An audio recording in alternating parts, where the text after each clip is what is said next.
오늘 주신 하나님의 말씀은 누가복음 7장 36절에서 39절까지 말씀입니다. 같이 봉독하겠습니다.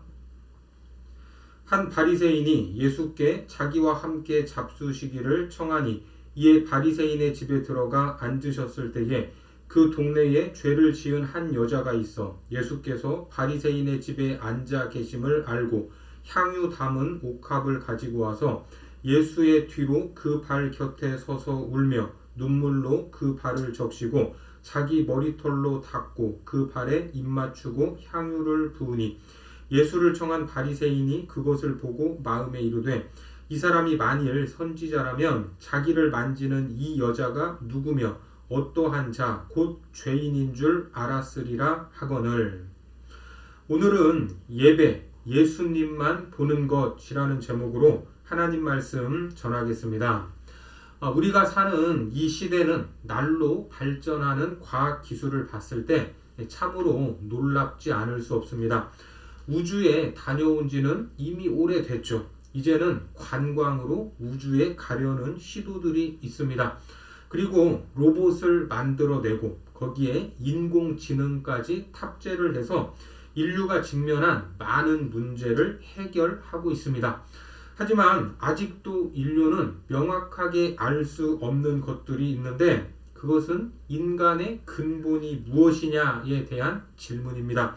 사람은 어디에서 왔을까? 나는 무엇 때문에 살고 있는가? 또 우리는 어디로 가고 있는가? 이러한 철학적이고 과학이 대답할 수 없는 것입니다. 이 최첨단의 시대를 살아가면서도 예나 지금이나 똑같은 질문을 던지고 있습니다. 왜 그렇습니까? 여기에 대한 대답을 명확히 듣지 못했기 때문입니다. 이것은 아무리 과학이 발달한다고 하더라도 아무리 철학적으로 고민을 해봐도 변죽만 울릴 뿐이지 바로 이것이다 라고 명확한 답을 찾기가 어려운 것입니다. 특히 타락한 인간의 어두운 지식으로는 이것을 해결할 방도가 전혀 없습니다. 하지만 우리는 여기에 대해 명확히 알고 있는 그것을 믿고 있으며 그 믿음을 근거로 이 땅을 살아가고 있는 그런 존재입니다.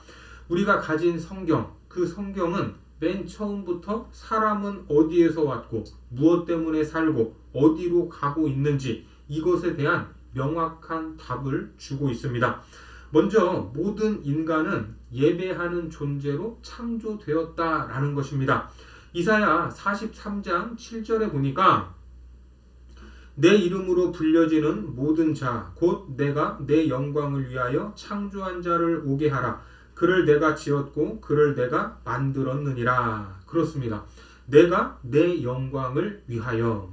이것은 사람이 하나님을 예배하는 존재로 창조되었다라는 말입니다. 인류는 범죄한 후에 타락했지만 예수 그리스도의 십자가 그 피의 복음을 통하여 구원받은 존재가 되었습니다. 예수님이 우리를 구원하신 목적도 무엇입니까? 하나님께 영광을 돌리고 하나님을 기뻐하고 즐거워하며 살아가게 하기 위한 그러한 목적입니다. 한마디로 하나님을 예배하는 자로 살게 하시려는 것입니다. 그러니까 창조의 목적도 구원의 목적도 동일하다 이렇게 볼 수 있습니다. 영안이 열리지 않은 상태에서 사람은 자신이 어디서 왔는지 무엇 때문에 사는지 어디로 가는지 전혀 알 수 없지만 영적인 눈이 열리고 성령이 충만해지면 자기가 하나님을 예배하는 자로 창조되었다라는 것을 깨닫게 되는 것입니다. 따라서 예수님을 믿는다고 하면서도 예배에 대한 설렘이나 감격이 없다면 그것은 영적으로 문제가 있다는 뜻이 됩니다. 우리의 육체도 그렇지 않습니까? 사람이 어딘가 아프면 밥맛이 없고 무기력해지는 것처럼 영적으로 병들게 되면 예배에 대한 갈증이 없어지고 예배 시간에도 무기력할 수밖에 없습니다. 그러니까 예배에 대한 설렘과 기대가 없으면 신앙이 병들었다 하는 징조로 볼 수 있습니다. 반대로 영혼이 지친 상태에 있더라도 예배를 제대로 드리면 하나님께서 그 사람을 회복시켜 주신다 하는 것을 믿으시기 바랍니다. 예배를 통해서 영적인 힘을 공급해 주시기 때문입니다. 오지에서 선교하시는 이 선교사님들이 참으로 고생을 많이 하시는데 가장 힘든 부분 중 하나가 공적인 예배를 제대로 드리지 못한다라는 것입니다. 함께 모여 예배하고 찬양하고 말씀을 듣는 것이 얼마나 그립고 소중한지 알 수 없다고 합니다. 그래서 선교사님들끼리 공동체를 만들어 1년에 한 번씩이라도 강사를 초청해서 집회를 가지는 경우가 있습니다. 우리도 주변에 보면 이런 일들이 있죠. 물론 남을 판단해서는 안 되겠지만 신앙생활을 하다 보면 예배를 등한히 여기는 사람들 치고 균형 잡힌 신앙을 가진 분들이 있습니까? 없습니까? 거의 없습니다. 그 믿음이 잘 성장하고 성숙해 가는 것을 볼 수 있습니까? 예배를 등한히 하면 그렇게 될 수 없다라는 겁니다. 이처럼 예배가 중요하다고 해서 다른 것은 하나도 안 하고 예배 일변도로 나가자 이런 말은 아닙니다. 그 예배 가운데서 내가 주님 앞에 어떤 존재인가, 주님께 좋은 예배자로 서고 있는가, 이것이 중요하고 신앙과 믿음의 첫걸음이다 라는 겁니다. 그래서 요한복음 4장 23절 말씀에 보니까 아버지께 참되게 예배하는 자들은 영과 진리로 예배할 때가 오나니 곧 이때라. 아버지께서는 자기에게 이렇게 예배하는 자들을 찾으시느니라. 이처럼 주님 앞에서 좋은 예배자, 하나님이 찾으시는 예배자로 무장되는 것이 중요합니다. 그래서 우리는 공적 예배를 통해 우리의 영혼이 소성되어야만 합니다. 시편 19편 7절과 8절에 여호와의 율법은 완전하여 영혼을 소성시키며 여호와의 증거는 확실하여 우둔한 자를 지혜롭게 하며 여호와의 교훈은 정직하여 마음을 기쁘게 하고 여호와의 계명은 순결하여 눈을 밝게 하시도다. 또한 예수님이 십자가를 지신 이유도 불순종한 자들을 예배자로 만들기 위해서였다라는 겁니다. 주님이 피 흘려 죽으신 이유, 반역하던 인생을 예배자로 삼기 위해서입니다. 자기에게 이렇게 예배하는 자들을 찾으시느니라. 이 말씀을 믿으시기 바랍니다. 그래서 왜 이렇게 나는 무기력한 신앙생활을 하고 있을까라는 그런 생각이 든다면 스스로에게 진지한 질문을 던져봐야 합니다. 나는 진정한 예배자로 살고 있는가? 나는 지금 성령 충만한 예배자로 살고 있는가? 여러분들은 어떻습니까?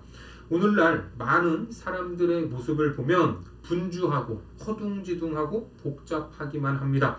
이런 삶이 시대의 특징이 되어버린 지 이미 오래입니다. 목사인 저에게도 인사말이 목사님 많이 바쁘시죠? 라고 말씀하시는 분들이 많습니다. 바쁘지 않으면 안 될 것처럼 안 바쁘면 뭔가 제대로 살지 않는 것 같은 그런 느낌입니다. 이처럼 복잡하고 또 예측하기 어려운 시대를 살아갈 때 하나님을 예배하고 경배하는 삶이 우리의 내적인 능력이 되지 못한다면 이 시대를 제대로 살아갈 수 없을 겁니다. 매주 예배당에 오셔서 여러분들은 가장 먼저 무엇을 하십니까? 아마도 조용히 묵상하면서 한 주의 삶을 돌아보고 성찰의 시간을 가질 것입니다. 그리고 함께 찬양하는 시간을 통해 하나님의 임재를 경험하기도 합니다. 또 설교 말씀을 들을 때마다 마음속에서 하나님이 설교자를 통해 내게 꼭 필요한 말씀을 주셨구나 라고 고백을 하기도 합니다. 이런 것들이 다 예배를 통해서 주시는 영적인 복입니다. 20세기 세계적인 영적 지도자였던 캔터베리 대주교 윌리엄 템플은 예배에 대해 아주 명확한 정리를 했는데 이렇게 말했습니다. 예배한다는 것은 하나님의 거룩하심으로 우리의 양심을 소생시키고 하나님의 말씀으로 마음의 양식을 삼고 하나님의 아름다움으로 헛된 생각을 씻어내며 하나님의 사랑으로 우리 마음을 열어 하나님의 뜻과 사명을 위해 자신의 의지를 온전히 바치는 행위다. 아멘이십니까? 특별히 오늘 본문에서 주님 앞으로 나온 이 여인은 자신의 모든 것을 드리는 뜨거운 사랑, 그 사랑을 예수님께 드렸다라는 걸 볼 수 있습니다. 본문 37절 말씀에 보면 그 동네에 죄를 지은 한 여자가 있어 예수께서 바리새인의 집에 앉아 계심을 알고 향유 담은 옥합을 가지고 와서 그 동네에 죄를 지은 한 여자가 있어 라고 말씀을 하죠. 이 본문은 마리아가 예수님의 머리에 향유를 부었던 요한복음 12장의 사건과는 다른 사건입니다. 그러니까 오늘 본문에 등장하는 이 여인은 너무나 살기가 어렵고 연명하기가 힘들어서 몸을 팔았던 여인인지도 모릅니다. 그래서 죄를 지은 여자다 이렇게 표현을 하고 있습니다. 그 여인은 예수님께서 바리새인의 집에 계심을 알고 찾아왔는데 보니까 여인은 예수의 뒤로 그 발 곁에 서서 울며 눈물로 그 발을 적시고 자기 머리털로 그 발 위에 입맞추고 향유를 부었다라고 말합니다. 본문 38절입니다. 예수의 뒤로 그 발 곁에 서서 울며 눈물로 그 발을 적시고 자기 머리털로 닦고 그 발에 입맞추고 향유를 부으니 누가는 이 여인이 예수님을 얼마나 사랑했는지 자신의 눈물로 자신의 머리카락으로 자신이 가져온 귀한 향유로 예수님의 발을 씻기는 이 장면을 마치 클로즈업해서 보여주는 듯합니다. 예수님 역시 그녀의 행동, 예수님을 향한 사랑의 표현에 집중하고 있습니다. 이 구절을 읽으면 참으로 가슴이 뭉클해지는 것 같습니다. 마치 우리가 예배의 자리에 나와서 눈물을 흘리고 주님 앞에 엎드려 은혜를 구하는 간절한 그런 모습이지 않습니까? 그런데 정작 예수님을 초청했던 바리새인은 예수님을 영접할 때 주인으로서 손님에게 합당한 예의를 갖추지 않았습니다. 이 바리새인과 죄를 지은 이 여인의 다른 모습을 보며 우리는 진정한 예배자와 말로만 말로만 하는 예배자의 모습을 대조해 볼 수 있습니다. 바리새인은 자기 눈높이에서 자신이 원하는 방식으로 예수님을 맞이했습니다. 바리새인이 예수님께 자기와 함께 잡수시기를 청하지 않았습니까? 본문 36절 말씀에 한 바리새인이 예수께 자기와 함께 잡수시기를 청하니 이에 바리새인의 집에 들어가 앉으셨을 때에 구약 성경의 전통을 따라 하나님을 철저히 섬겼던 시몬, 이 바리새인은 예수님에 대한 존경의 마음으로 그분을 자기의 집에 초대하는 성의를 보였습니다. 이 정도면 큰 문제가 없는 경건한 삶을 사는 듯 보입니다. 특히 시몬의 이름 앞에 구별된 사람들이라는 의미인 바리새인이라는 수식어가 붙었고 한 여인의 이름 앞에는 죄를 지은이라는 수식어가 붙어 있다라는 것을 생각해 보면 바리새인 시몬의 눈에는 물론이고 동네 사람들의 눈, 동네의 모든 사람들의 눈에는 바리새인 시몬과 죄를 지은 이 여인 사이에는 바라보는 시각이 같겠습니까? 다르겠습니까? 큰 차이가 있을 수밖에 없습니다. 한 사람은 마치 거룩한 삶을 살고 있는 반면 다른 한 사람은 말 그대로 죄를 짓고 있는 그런 사람이었던 겁니다. 완전히 다르지 않습니까?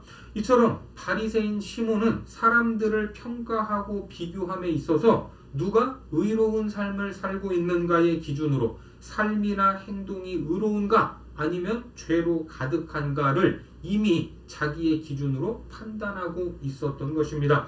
그래서 그가 무슨 생각을 합니까? 본문 39절에 보니까 예수를 청한 바리새인이 그것을 보고 마음에 이르되 이 사람이 만일 선지자라면 자기를 만지는 이 여자가 누구며 어떠한 자 곧 죄인인 줄 알았으리라 하거늘. 이처럼 자기는 깨끗하고 사람들에게 칭찬을 받는 바리새인인데 자기와 비교도 할 수 없는 이 여인은 죄인인데 만약에 예수 이 사람이 선지자라면 그것을 알아봐야 할 텐데 이런 생각을 하고 있었던 것입니다.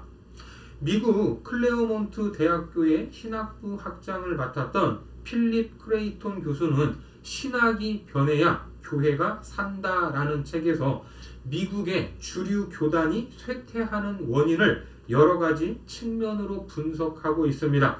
그런데 그 원인 가운데 하나가 바로 교만이다라고 지적합니다.